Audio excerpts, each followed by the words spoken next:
Okay, all good papers have to have a conclusion or a summary, and this is no different. So, but there's certain things that need to be addressed in your summary.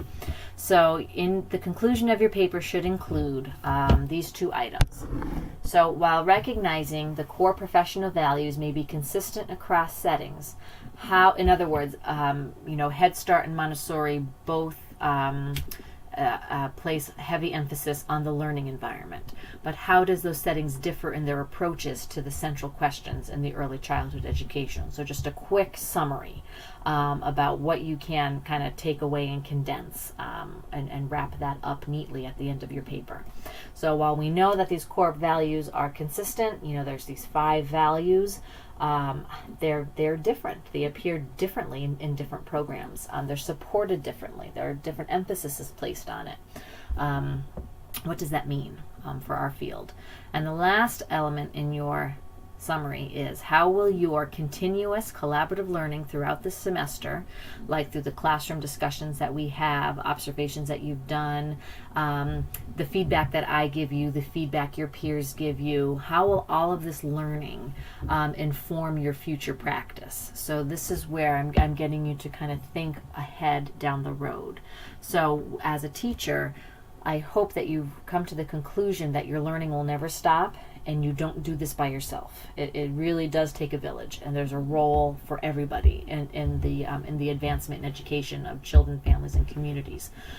So how has this semester made you more aware of that, and how can these instances of learning help you to continue on this path of this continuous reflective practice?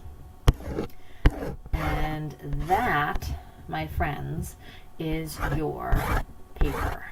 So it's a lot of work, but you can do it. People, for 20 years, we've been doing this assignment or something similar, and everybody completes it. So you're going to be no different. So I think if you chunk this assignment, and if you take it section by section, even if you write section by section, so as you're watching videos, have your paper printed, have this project guideline printed, or have it in your view, review it before you watch a video, take notes that will help you write that particular section. Make sure that before you submit, that you've talked about all 5 sections, you've answered all the theoretical questions you need to answer, that you've addressed all 10 settings, that you have included internal citations, and that it follows APA to the best of your ability.